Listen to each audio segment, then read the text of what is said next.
Bonjour à tous et bienvenue dans le journal du théâtre. Nous sommes aujourd'hui dans l'hôtel de la rue de Volnay, devenu Éléphant Paname, érigé sous Napoléon III par l'ambassadeur de Russie en France, un grand amateur d'art et mécène. Tout de suite, voici notre sélection des spectacles du jour. Nous découvrirons aujourd'hui un spectacle pour les enfants, Pierre et le Loup, au théâtre de la Clarté à Boulogne. Dans notre rubrique Plein Feu, nous vous ferons découvrir un extrait de la pièce Phèdre, qui se joue actuellement au théâtre de Nesle. Mais tout de suite, direction le théâtre de l'Aquarium pour le spectacle Vaterland, le pays du père.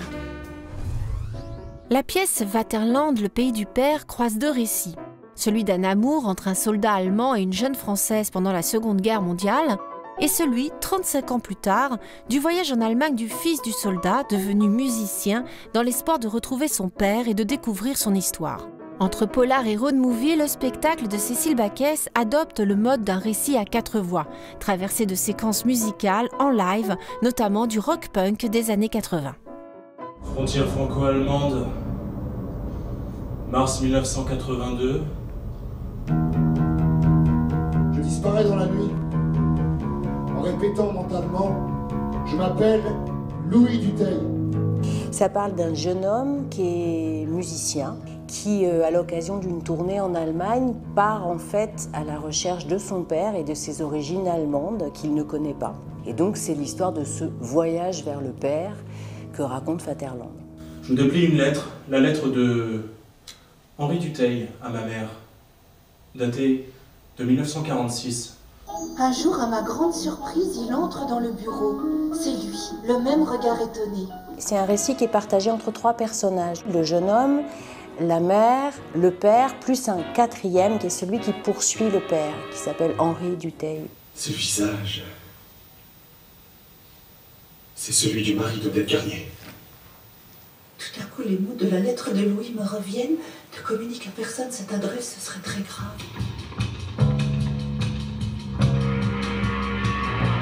La rencontre avec son père, je crois que c'est un sujet pour tout le monde. Le dialogue avec son père, c'est ce qui construit une vie d'homme, c'est ce qui construit une vie de femme, c'est ce qui construit la vie d'un être. Et sans réfléchir, j'écris. Dutheil, je suis là. Je serai toujours là.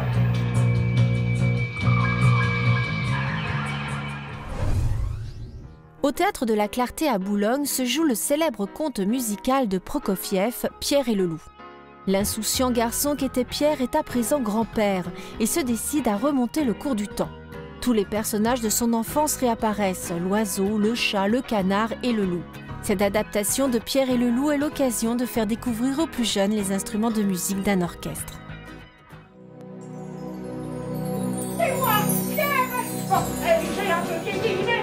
C'est Pierre, vieux, il revient ici pour rechercher un petit peu ses souvenirs. Et grâce aux instruments de musique, la mémoire lui revient. Vous voulez venir avec moi? Oui!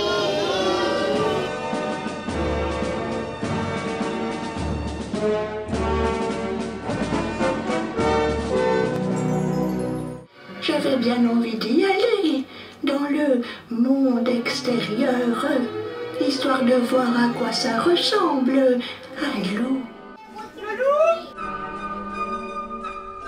Mais non, c'est bon, je vous dis qu'il est parti.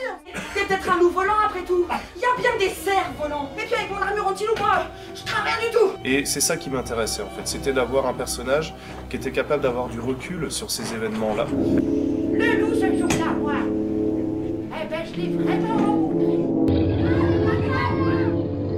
Le but de ce spectacle, c'est de raconter une histoire aux enfants de manière claire, c'est de les faire rêver si c'est possible.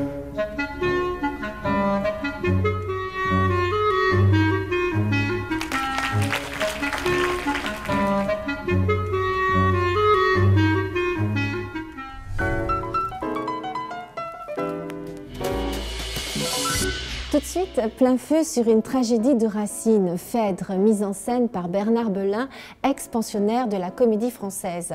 Actuellement au Théâtre de Nesle, cette pièce mérite le détour tant par sa mise en scène de ce grand classique qui est réussi par le jeu des comédiens et la sobriété des costumes. Tout de suite, je vous propose un extrait de cette pièce vibrante. Ma honte ne peut plus soutenir votre vue et je vais... Ah! Cruel!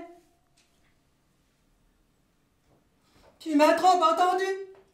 Je t'en ai dit assez pour te tirer d'erreur. Eh bien, connais donc Phèdre et toute sa fureur.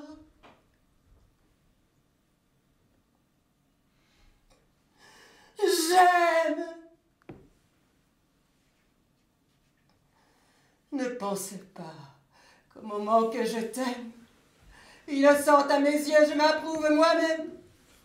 Ni que du fol amour qui trouble ma raison, ma lâche complaisance et nourrit le poison.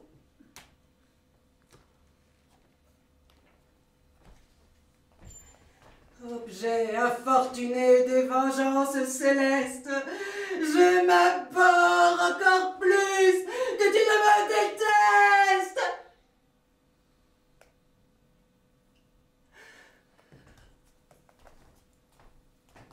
Les dieux m'en sont témoins. Ces dieux qui dans mon flanc ont allumé le feu fatal à tout mon sang. Ces dieux qui se sont fait une gloire cruelle de séduire le cœur d'une faible mortelle. Toi-même, en ton esprit, rappelle le passé. C'est peu de t'avoir fui cruel. Je t'ai chassé. J'ai voulu te paraître odieuse, inhumaine. Pour mieux te résister, j'ai recherché ta haine. De quoi m'ont profité mes inutiles soins? Tu me haïssais plus. Je ne t'aimais pas moins. Malheur te prêtait encore de nouveaux charmes. J'ai langui, j'ai séché dans les feux, dans les larmes. Il suffit de tes yeux pour t'en persuader. Si tes yeux, un moment, pouvaient me regarder. C'est la fin du journal du théâtre et je vous recommande tout particulièrement cette exposition Jean Marais ou l'histoire d'une vie à l'Éléphant Paname qui se déroule jusqu'au 16 mars. On ne peut pas parler de Jean Marais sans citer Jean Cocteau qui disait « À force de ne jamais réfléchir, on a un bonheur stupide ». Au revoir à tous et à très bientôt.